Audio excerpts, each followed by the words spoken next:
Jeg har jo også rigtig mange ting, jeg godt kunne tænke mig at tilføje til alle de oplæg, vi har hørt fra praksis lige nu. Jeg håber, vi kan komme til at få en konstruktiv snak om det, når jeg nu har holdt den her lavet den opsamlende præsentation her til slut. Fordi der er jo helt sikkert mange ting, der trigger os alle sammen. Ting, vi er nervøse for, ting, vi ikke ved, hvad vi skal gøre ved. Og jeg kan jo høre, at det der med prisen på vores arbejde, det bliver lidt værdien af mig selv.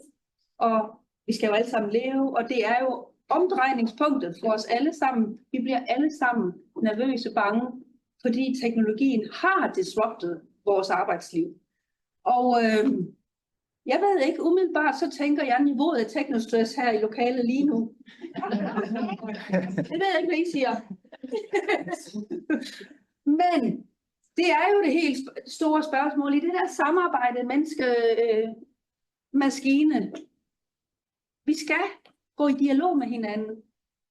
Kommunikation i dag, siger vi, når vi taler generelt virksomhedskommunikation, det er dialogbaseret, uanset om vi kommunikerer med mennesker, virksomheder eller maskiner. Vi skal være gode til at gå i dialog, og det gælder så også oversætterbureauer og oversætter. Vi bliver nødt til at tale med hinanden, og jeg håber, at I alle sammen synes, at det her det er et sted at gøre det på en god måde med hinanden, og at vi kan fortsætte den snak, når vi nu når hen i opsamling. Jeg vil i hvert fald sige tusind tak for de præsentationer, vi har hørt fra praksis. Det har været virkelig interessant, inspirerende, og for mig også wow-agtigt. Men tilbage til det her store spørgsmål, får vi teknostress af al den her teknologi? Så, Mathias.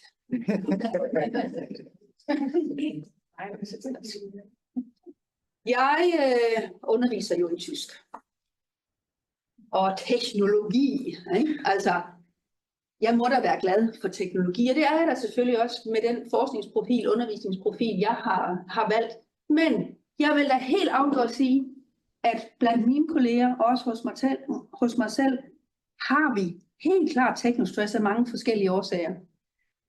Og vi er ikke det eneste, det fornemmer vi jo også her.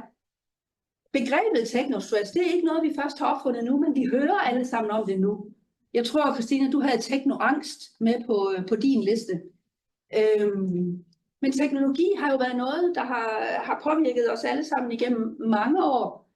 Og man siger her, altså den første sådan, definition, jeg har kunne finde, og den er ikke skrevet af AI, den beskriver den som en moderne tilpasningssygdom, der opstår, når individet ikke formår at håndtere nye teknologier på en sund måde. Altså en usund måde, en usund omgang med teknologi. Og så står der også her, at teknologisk stress kan antage to meget forskellige former. Man kan enten være positivt udfordret, vi kan blive motiveret til at lære noget nyt og udvikle os fagligt. Det kalder de så for challenge stresses. Men man kan altså også opleve det jo som en direkte forhindring. Noget, der blokerer på den måde, vi arbejder på. Noget af alt det, jeg snakkede om i min første præsentation, og som vi også har hørt mange eksempler på her. Noget, der vækker frustration, og så noget, der forhindrer hindrance stresses.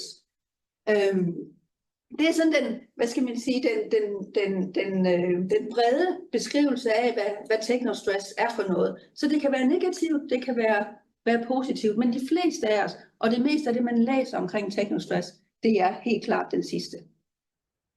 De fleste er tilbøjelige til at koble teknologi med noget negativt psykologisk. For det er altså en forskningsdisciplin, der er begyndt at kigge på, hvad teknologi sådan psykisk gør ved os. Hvordan påvirker det os som mennesker? Og så vil jeg sige, der er måske en god grund til, at man som oversætter føler sig særligt stresset, når vi taler om teknologi. Her er der en helt ny undersøgelse, en amerikansk undersøgelse lavet, der har været over 5.000 respondenter fra forskellige professioner, fra forskellige brancher, som er blevet spurgt til deres brug af generativ AI. Så det her det er ikke kun sprogfolk, vi kigger på, der har svaret på, hvad de bruger generativ AI til. I kan se generelt at skrive tekster, udføre administrative opgaver, og på tredjepladsen, når vi er på job. Når mange forskellige mennesker ude i verden, alle dem vi kender, når de er på job, så er der rigtig mange af dem, der bruger maskinerne, når der er noget, der skal tolkes. når der skal oversættes, eller når noget skal på en eller anden måde komprimeres. Så det er nogle, hvad skal man sige, nogle opgaver, der er meget centrale for mange jobs, og her er der altså mange, der har set, der kan de bruge generative værktøjer. Og når vi kigger på, hvad vi så gør, når vi holder fri, og når vi bruger de her teknologier, så kan I se, så lægger vi vores faglighed også helt i top. Altså, generativ AI, det man bruger det til i samfundet, det er reelt det, vi lever af.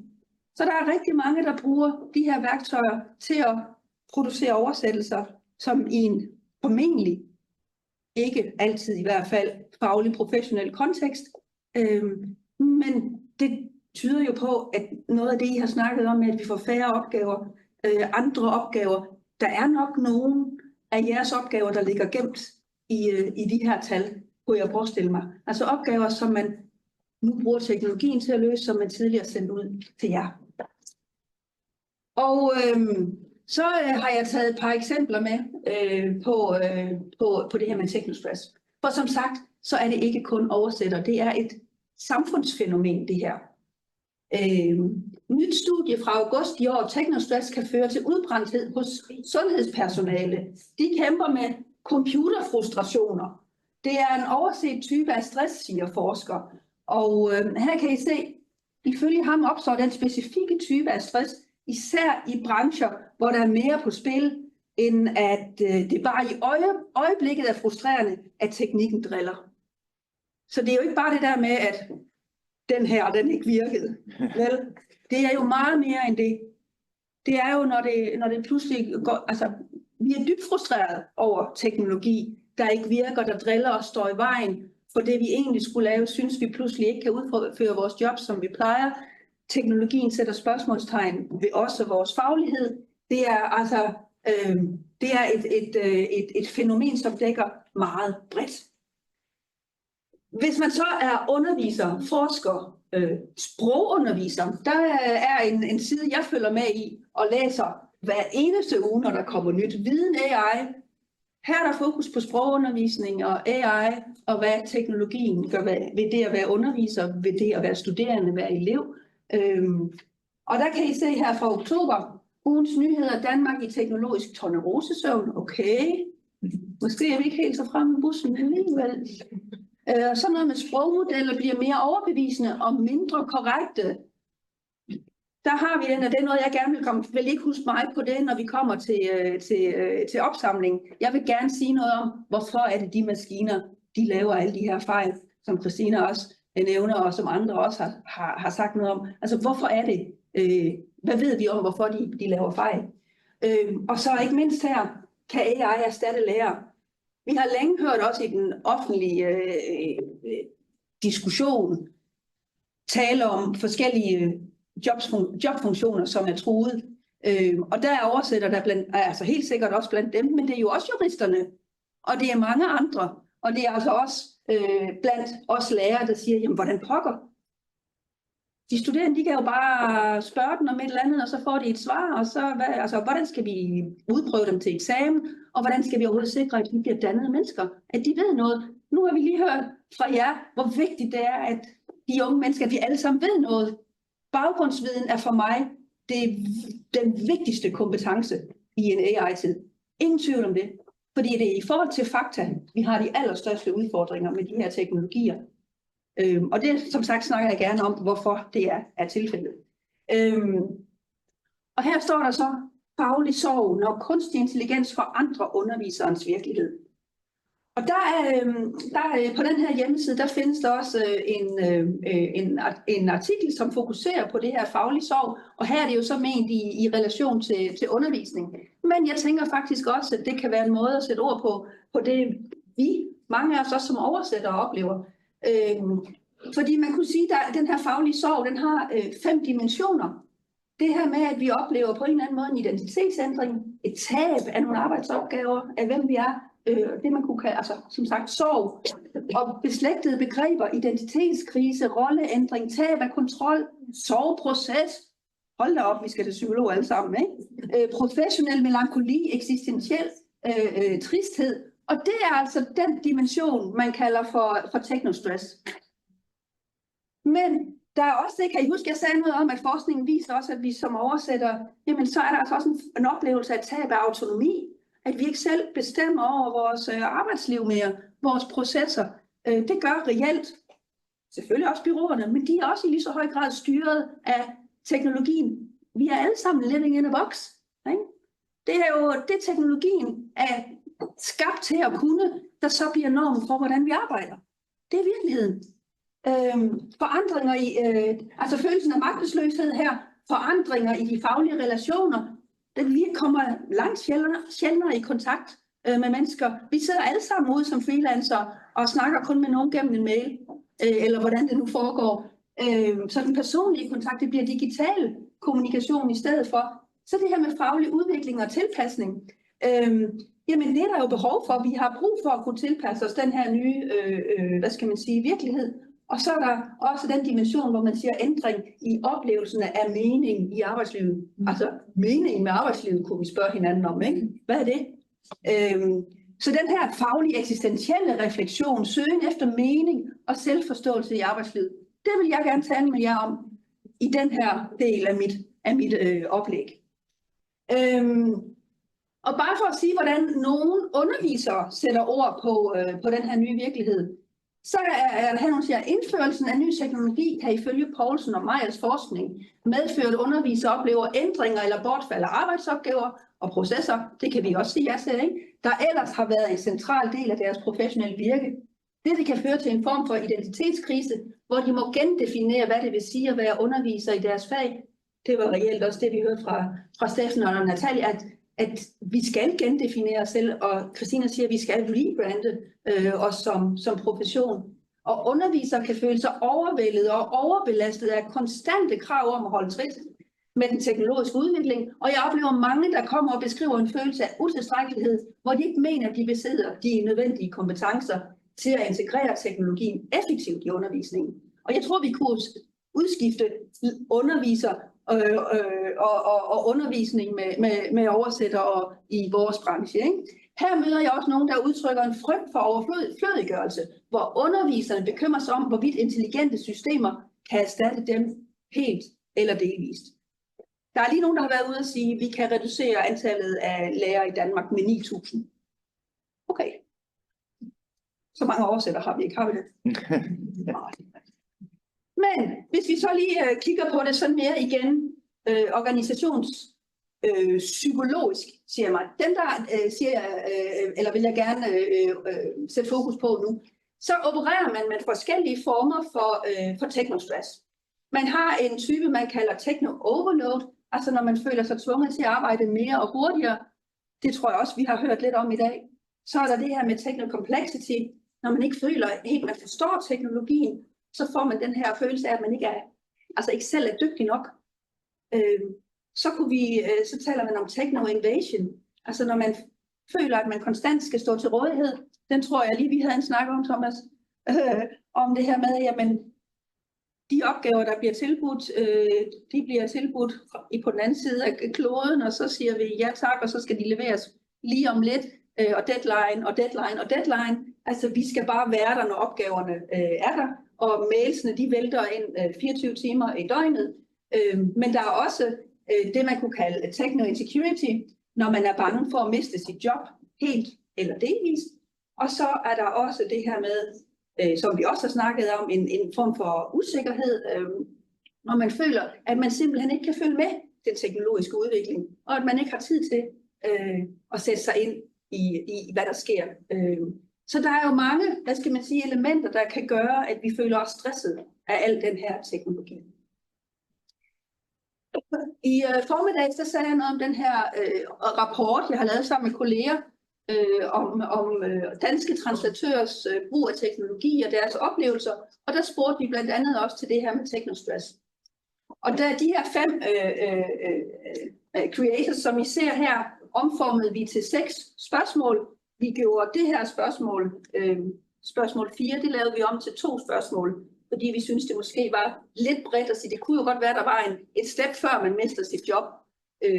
Så noget af den her faglige identitetsting vil vi også godt have med ind i spørgeskemaet. Så vi spurgte også, den teknologiske udvikling gør mig usikker på, om jeg er god nok til mit arbejde. Så de 2 første spørgsmål, det var egentlig et forsøg på at tematisere, operationalisere, kan man sige, den der insecurity. Og jeg har her markeret med rødt det, jeg vil fokusere på i dag, fordi vi har lavet noget videre forskning på det.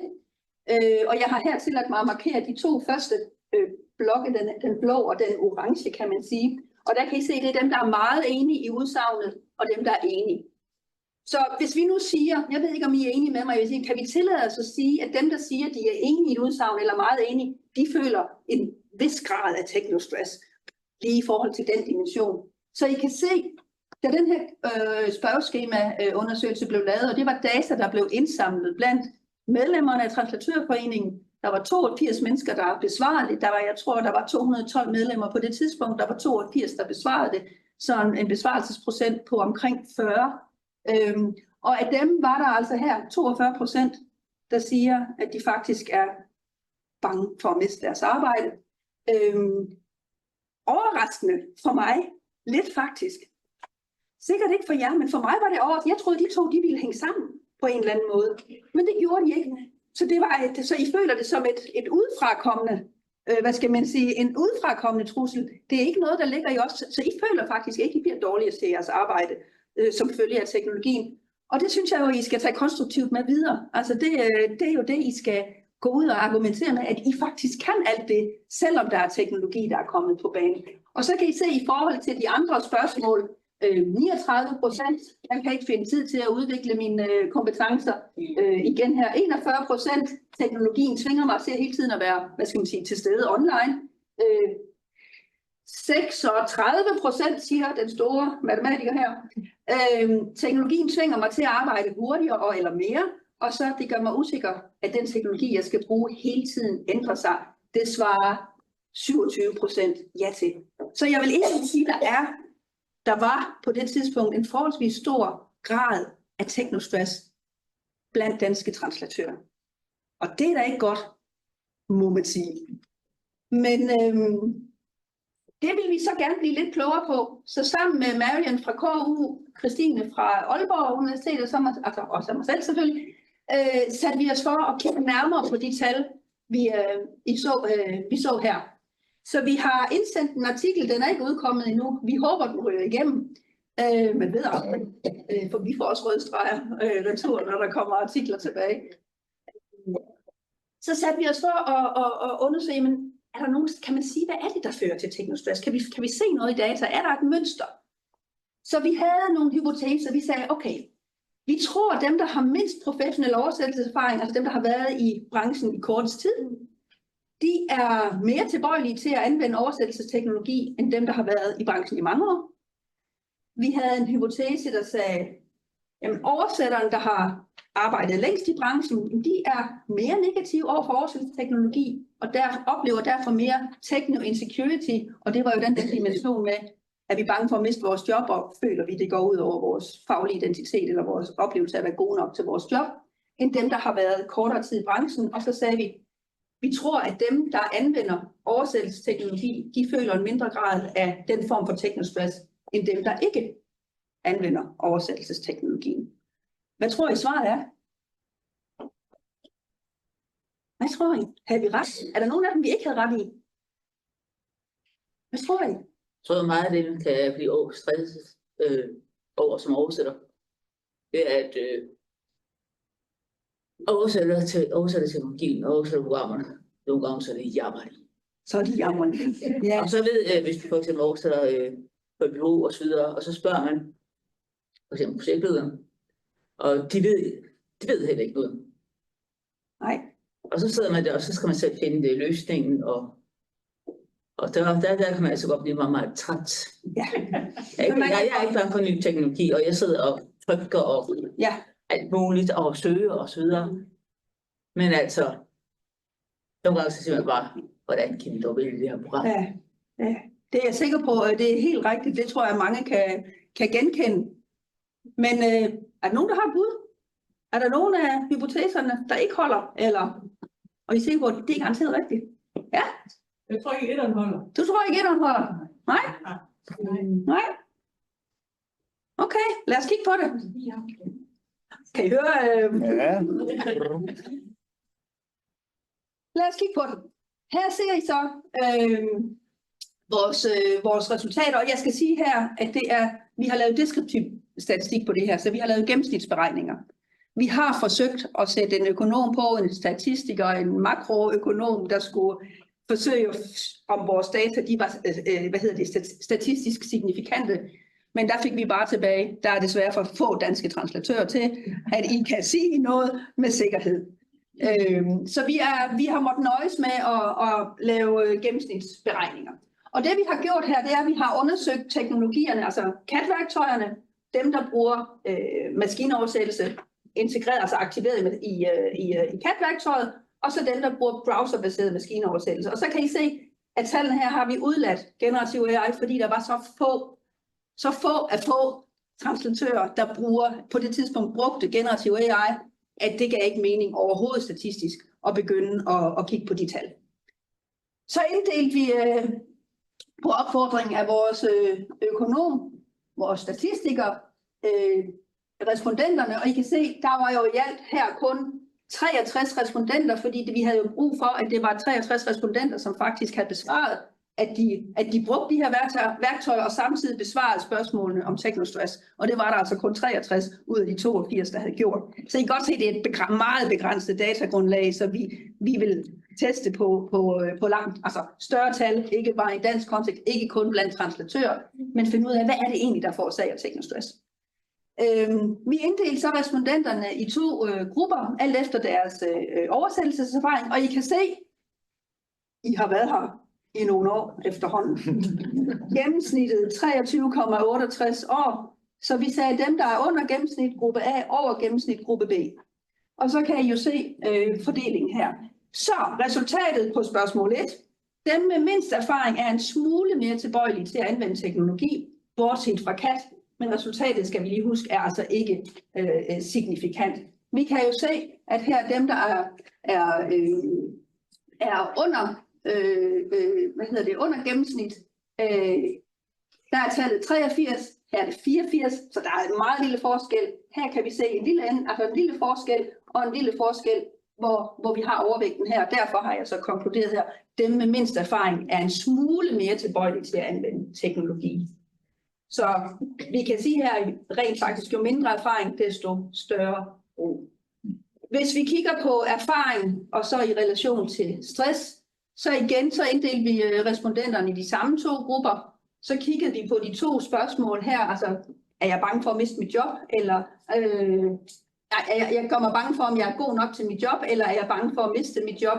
Så kan I se, at resultatet her siger, at i begge grupper, altså både dem over og under, så er angsten for at miste sit job større end frygten for ikke at være god nok til at passe sit job, kan man sige, som følge af, at teknologien har gjort sit indtog. Og for både det første og for det andet udsagn, jamen så har de mest erfarne mest teknostress, men forskellen er altså meget lille. Ikke? Altså meget lille. Og den sidste, der kan vi se, der har vi så inddelt respondenterne i grupperne, bruger overhovedet ikke værktøjer, og bruger så de forskellige værktøjer her, som minusbrug og plusbrug. Og der kan I igen se, der er antallet af respondenter, det er jo igen altså dem, der rent faktisk bruger teknologien, så vi har igen her de her 63 mennesker. Og så kiggede vi på den der Likert scale fra meget uenig til meget enig, hvor 1 står for helt uenig, og 5 står for helt enig. Og der kan I så se, hvordan tallene fordeler sig. Så i vores optik så viser tallene, at uanset om vi taler om det ene eller det andet værktøj, så er oversætterne mere enige i udsagn 2 end i udsagn 1. Og i forhold til, eller i relation til udsagn 1, jamen så brugerne, de har mindst teknostress, brugere har mindre teknostress, men der er altså en minimal forskel på brugere og ikke-brugere af de enkelte værdier. Der er, kan vi se igen her, altså, men der er igen her en lille forskel i forhold til maskinoversættelse i CAT. Og hvis vi kigger på udsagn 2 i forhold til det her med, om man er bange for at miste sit job, jamen så kan vi sige, at brugerne, de har generelt mindre teknostress end ikke-brugere, især i relation til CAT.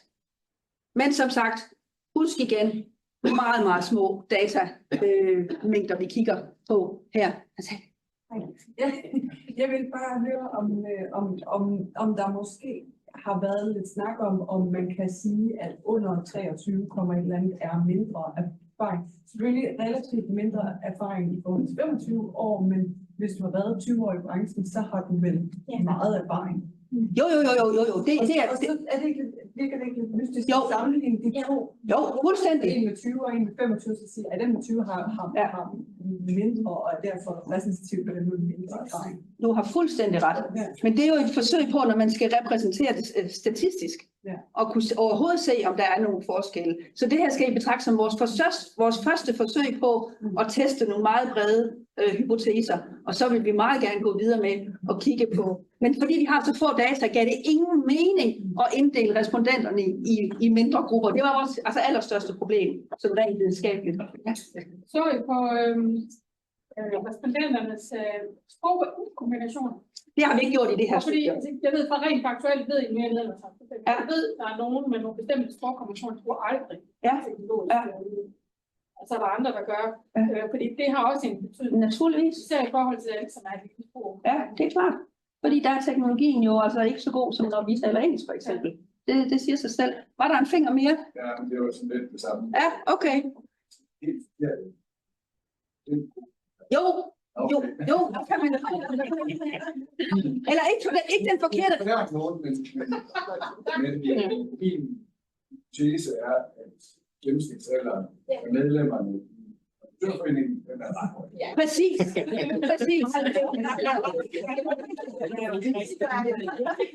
Jamen, det er jo rigtigt. Nej, overhovedet ikke, men vi kan bare se, der var jo også nogen, der var jo nogen, som havde, jeg tror, dem, der havde mindst erfaring, de havde 5 år eller sådan noget.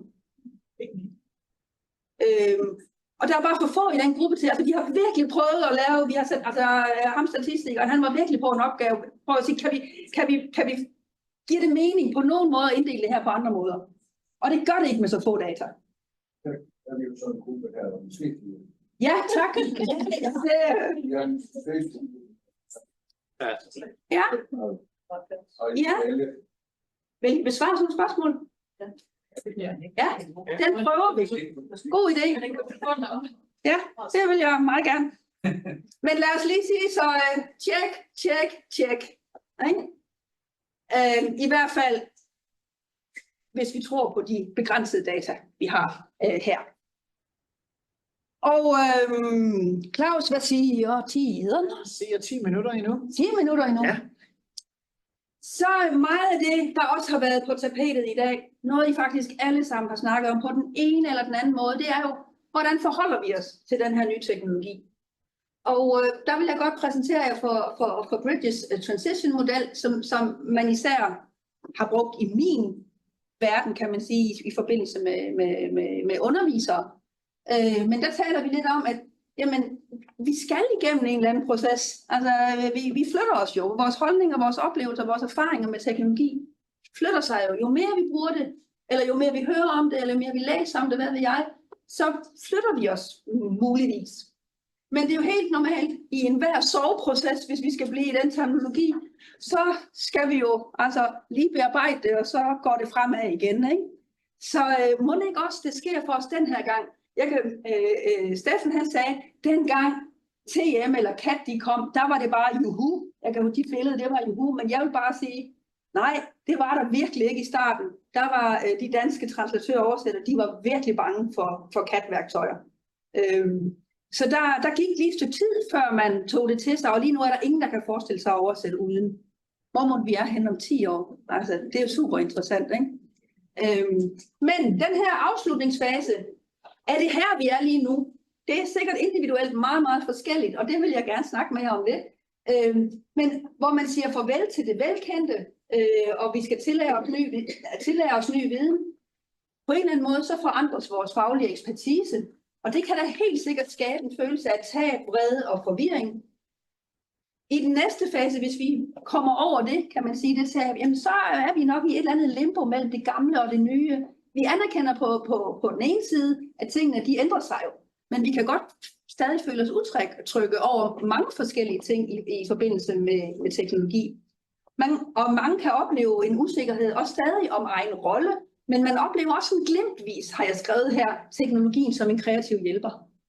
Altså man er på, så Mathias nu. Mathias lukkede øjnene, og så blev det sort. Og så den nye begyndelse. Det lyder næsten religiøst, gør det ikke det? Ja.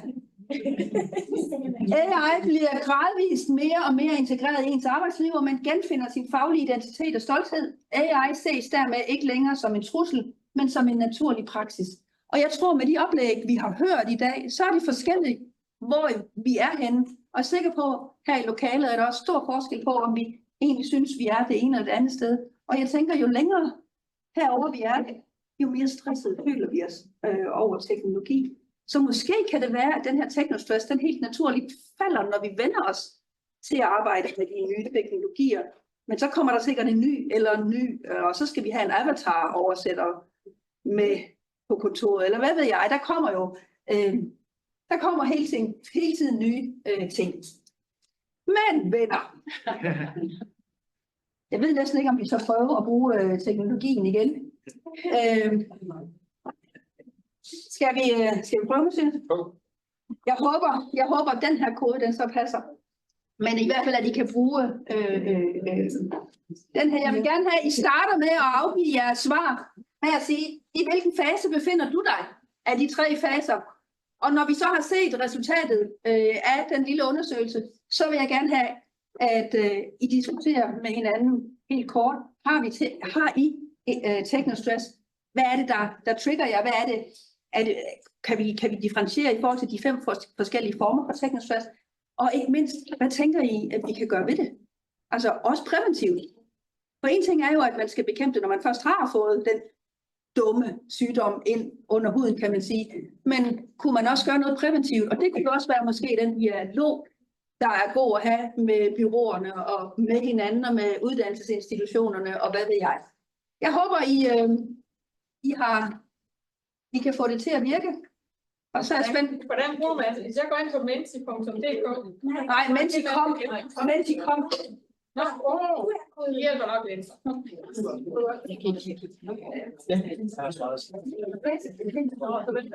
Prøv at gå over til, jeg tror, det bare... Du kan gå. Ja, det lykkes fint.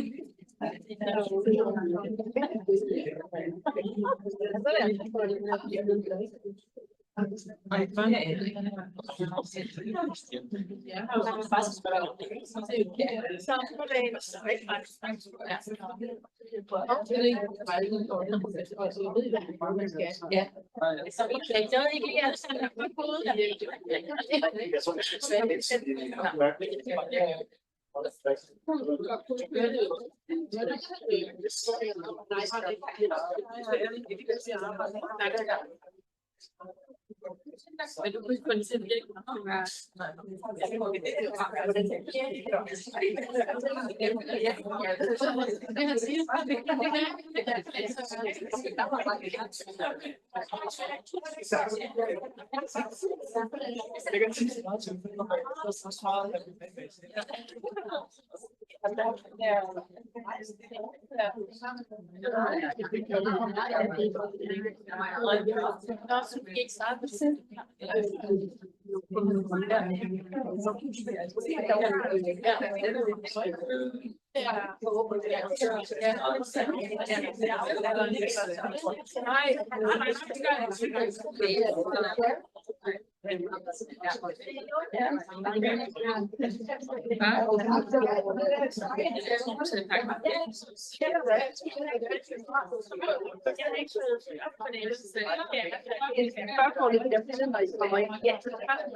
Jeg var også lidt ekstremt, at det også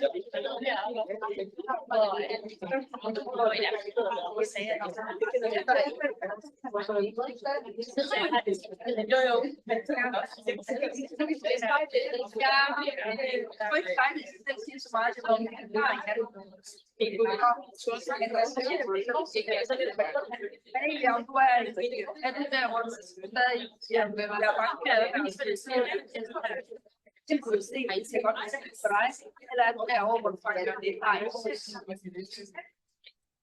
Så oversæt ja, først,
kig lige på resultatet, inden jeg sætter jer i gang med at lege hjemmedoktor.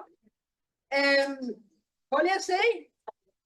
Vi er da gået fra fase 1 til i hvert fald 2, og nogle er også derovre, hvor de faktisk er blevet næsten glade.